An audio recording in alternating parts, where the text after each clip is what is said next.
그럼 둘째가 되는 것이죠. 남은 것은 하란입니다. 데라가 70세에 얻은 장남으로 유력한 사람은 바로 하란입니다. 자, 창세기 11장 27절에서 29절까지의 이 가족 관계를 자세히 밝히고 있는데, 뜻밖에도 제일 먼저 소개하는 사람이 아브라함이 아니라 하란입니다. 하란 중심으로 가족 관계를, 형제 관계를, 결혼 관계를 기록하고 있다는 것입니다. 하란은 그 유명한 롯을 낳았습니다. 롯뿐만 아니라 밀가와 이스가라는 여식까지 낳았습니다. 모두 3명의 자식이 있었습니다. 이 중 딸 밀가는 삼촌인 나홀에게, 셋째인 나홀에게 시집 갔습니다. 하지만 하란은 갈대아 우르에서 아버지 데라보다 먼저 죽습니다. 이건 모두 다 창세기 족보에서 지금 말하고 있는 사실입니다. 수천 년 전에 근친 결혼이 상식적이었을 때 형이 먼저 장가를 들어서 딸을 낳았고 그 딸을 자기 동생에게 시집 보내는 경우가 자연스럽습니까? 반대로 동생이 딸을 낳아서 형에게 시집 보내는 경우가 자연스럽습니까? 형이 딸을 작은 삼촌과 결혼시키는 것이 나이 차라든가 그런 모든 것이 자연스럽게 맞겠죠. 하란이 장남일 때 자연스럽다는 것입니다. 그 밖에도 모든 관계가 하란이 장남일 때 자연스럽게 연결됩니다. 자, 이렇게 정리될 수 있겠습니다. 데라가 70세의 첫째 하란을 얻은 자식입니다. 그리고 65년 뒤 데라 나이 135세 둘째 아브라함을 얻습니다. 그리고 장남 하란이 장가들어서 자녀를 얻기 시작할 즈음에 막내 셋째 나홀이 태어난 것입니다. 아브라함이 태어난 지 10년 뒤 아버지 데라는 또 다른 부인에게서 딸 사레를 얻어서 이복 오빠인 둘째 아브라함과 사레가 결혼하게 됩니다. 그리고 첫째 하란의 딸 미가는 막내 삼촌 나홀과 결혼하게 되는 것입니다. 이 모든 연결관계가 나이차라든가 그 연배가 하란이 첫째일 때 자연스럽게 다 맞아 들어간다는 것입니다. 자, 그러면 성경은 왜 하란, 아브라함, 나홀 이런 나이 순서가 아니라 아브라함, 나홀, 하란 순으로 복잡하게 기록했을까요? 여기에 우리가 분명한 답을 제시해야 되겠죠? 그것은 믿음에 관한 순서이기 때문입니다. 영적인 순서라는 것이죠. 영적 질서로 아브라함이 우선이기 때문입니다. 다음 순서에 하란이 아니라 나홀을 소개한 것, 무슨 이유 때문일까요? 바로 아브라함에게 계속 딸을 시집 보내는 관계이기 때문입니다. 그래서 아브라함이 아들을 장가 보낼 때 자기 고향 메소포타미아 지방으로 아들을 보내면서 거기서 아내를 얻어서 가나안으로 돌아오지 않습니까? 그래서 아브라함과 나홀은 결혼관계로 묶여있기 때문에 소개된 것입니다. 자, 평범한 독자들이 성경을 아무리 읽어도 알아차리기 힘든 사실 두 번째는 아브라함의 가족들이 메소포타미아에서 메소포타미아 스타일대로 살고 있었다는 사실입니다. 그 첫 번째 증거는 이름이 메소포타미아적이다라는 사실입니다. 가만히 생각해 보면 이해가 됩니다. 아브라함이 소개되기 직전에 소위 선사시대의 마지막 사건이 무엇이었습니까? 바벨탑 사건이었습니다. 바벨탑 사건의 현장이 바로 메소포타미아입니다. 그리고 바벨탑이 일어난 그 시대를 에벨과 벨렉 이 시대쯤이라고 다들 추정합니다. 하나님께 도전했던 이 바벨의 사람들은 저주를 받아서 고대 근동 지방으로 흩어져 않았습니까? 흔히들 에벨 벨렉 시대에 바벨탑 사건이 있었다라고 믿고 있습니다.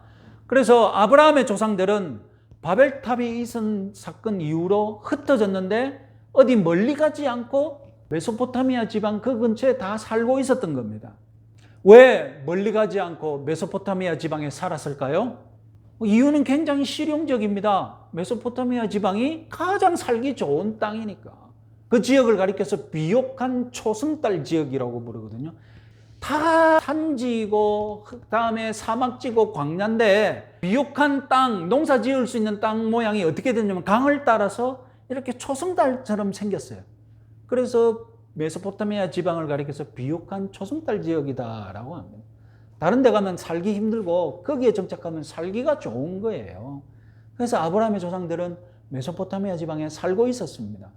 그래서 아브라함의 아버지 데라, 그리고 할아버지 나홀, 그리고 그 위에 할아버지까지, 증조 할아버지까지 스룩, 모두 북부 메소포타미아의 장소 이름, 지명과 똑같다라는 것입니다. 데라, 나홀, 스룩, 이름이 메소포타미아의 지명이 똑같다는 겁니다. 아마 그게 살면서 무엇인가 태어날 때 이름을 짓지 않았을까? 뭐 그렇게 추정할 수도 있겠죠. 그리고 메소포타미아 스타일로 살았다는 증거 두 번째는 우상 숭배입니다. 메소포타미아의 이교 문화가 셈 자손들에게 어떤 영향을 미쳤는지 여호수아 24장은 분명하게 증언합니다. 같이 한번 읽어보겠습니다.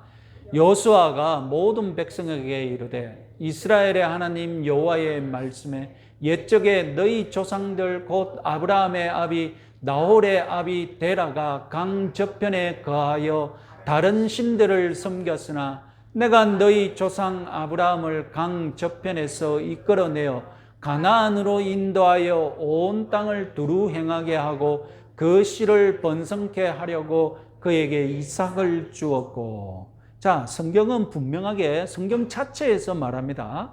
아브라함의 아버지 데라가 메소포타미아의 우상들을 섬기고 있었다라고 말합니다.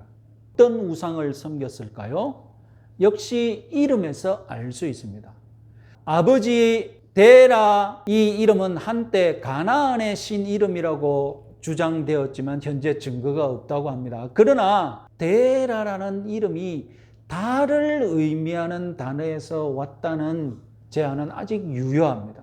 심지어 아브라함의 아내 사레의 이름도 달의 신의 아내와 연관이 있다라고 합니다. 그리고 아브라함의 사촌이었던 밀가까지도 달의 신의 딸 여신 이름과 연관이 있다고 합니다. 여기서 그치지 않습니다. 오늘 본문에서 언급되었던 도시 갈대아인의 우르와 그리고 아브라함이 이주해 갈 하란 모두 그 당시 수천 년 전에 달 숭배지로 가장 유명했던 중심 도시였습니다. 자, 무엇과 다 연관됩니까? 달을 숭배하는 월신교와 다 연관이 있다는 겁니다. 이렇게 달 숭배와 관련된 이름 누가 지어줬겠습니까? 데라라는 이 이름이 달 숭배와 관련이 있다면 이 이름을 누가 지어준 겁니까? 아버지가 지어준 거잖아요. 그럼 아버지도 달 숭배하고 있었다는 거잖아요. 아브라함의 할아버지도 달 숭배하고 있었습니다. 그래서 자기 아들에게 달을 잘 숭배하라고 이름을 그렇게 지어준 것입니다. 그래서 아버지의 바람대로 데라는 충직하게 월신교 신자가 되어 있었던 겁니다. 그러니까 이 경건한 후손이라고 알려지고 있는 셈의 후손들이 메소포타미아 지방에서 경건하게 여호와 신앙을 유지하면서 살았느냐? 아니라는 겁니다.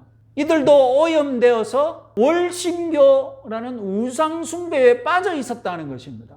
세대를 거쳐가면서 점점 창조주 여호와 하나님에 대한 신앙보다는 달을 숭배하는 신앙이 더 많이 전해졌고 데라 때에 와서는 여호와 신앙을 가진 셈의 후손인지 달을 숭배하는 월신교의 후손인지 분별이 힘들었을 정도로 월신교에 빠져 있었다는 사실을 성경이 분명하게 말하고 있습니다. 이런 가정의 영적 상황이 아브라함에게는 어떤 영향을 미쳤을까요? 아브라함은 독야청정, 아버지와는 다르게 여호와 신앙을 유지하고 있었을까요? 성경은 아브라함의 신앙이 어찌됐다라고는 말하지 않는데 저는 분명히 아브라함도 아버지의 영향을 받아서 여호와 신앙과 달을 섬기는 월신교의 신앙이 혼합되어 있었거나 여호와 신앙이 더 약했었거나 월신교 신앙이 더 많았었거나 하여튼 아브라함도 우상 숭배에 오염된 상태라고 믿습니다. 이런 상황에서 하나님이 아브라함에게 요구하신 것이 무엇이었습니까? 무엇을 요구합니까? 첫 번째 요구하는 것이 무엇입니까? 그 집안과 그 땅을 어떻게 하라고요? 떠나야 되는 거예요. 왜냐하면 아브라함이 여호와 신앙을 회복하고 여호와를 잘 믿기 위해서는 이 우상 숭배의 땅, 이 우상 숭배의 집안을 어떻게 해야 됩니까? 결별해야 됩니다. 그래서 월신교에 오염되어 있는 아브라함이 이제 그 집안과 그 땅을 떠나서 여호와 신앙을 회복하는 단계를 우리는 아브라함 이야기에서 주목할 것입니다.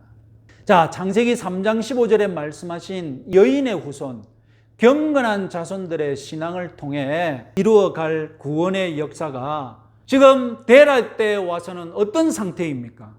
완전히 끊어질 위기의 순간이었던 것입니다.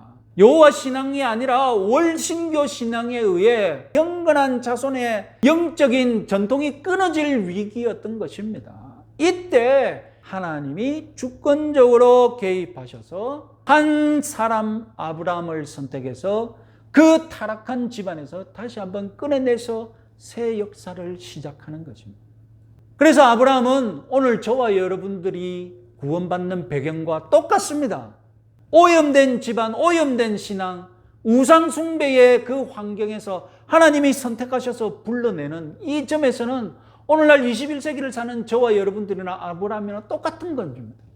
아브라함이 살고 있는 그 바벨론 땅, 바벨탑을 짓자는 그 교만과 그 죄악, 그 타락한 마음이 판을 치고 온 바벨론 땅을 점령하고 있었던 그런 땅이지 않습니까?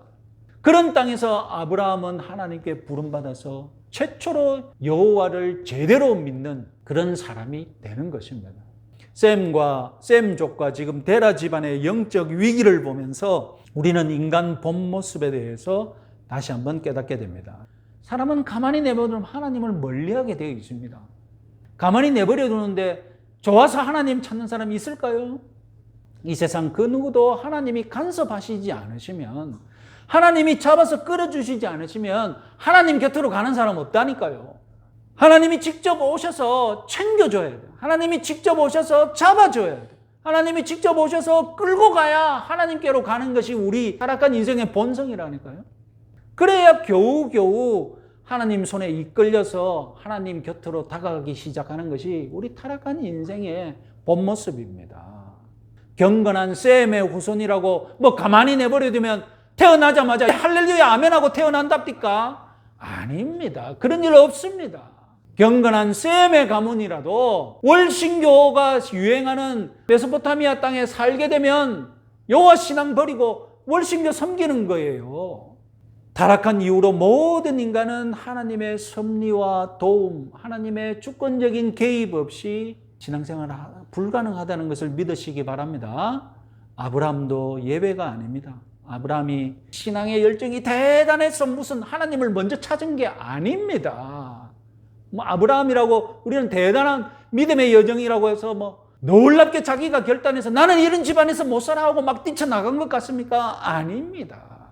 그냥 내버려 두었으면 그냥 월신교 신자로 아버지 데라를 따라서 잘 섬길 사람이었어요.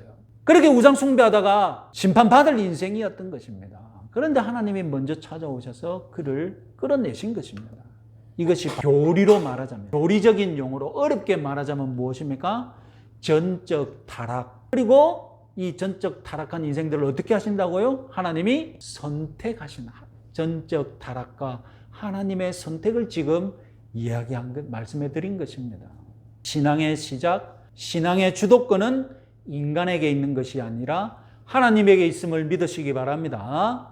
아브라함처럼 저와 여러분들에게도 하나님이 먼저 찾아오셨고 먼저 부르셨지 않습니까? 신앙의 중간, 신앙의 마지막도 마찬가지입니다. 항상 하나님이 주도권을 가지고 이끌어 가야 우리 신앙이 유지되는 줄 믿으시기 바랍니다.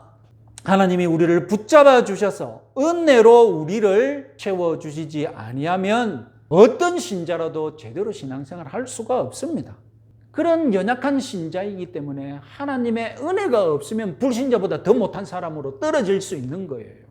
나는 내 스스로 알아서 신앙생활을 잘할 수 있다? 여러분 착각하지 마시기 바랍니다. 우리 자신들의 연약함에 우리는 두려움을 가지고 항상 겸손해야 합니다. 그리고 은혜의 보좌 앞으로 나아가기를 힘쓰고 하나님께서 내 자신을 붙잡아 주셔야, 하나님의 은혜가 아니면 불가능하다. 이런 겸손한 마음으로 하루하루 하나님의 은혜로 살아가시는 여러분들 되시기 바랍니다.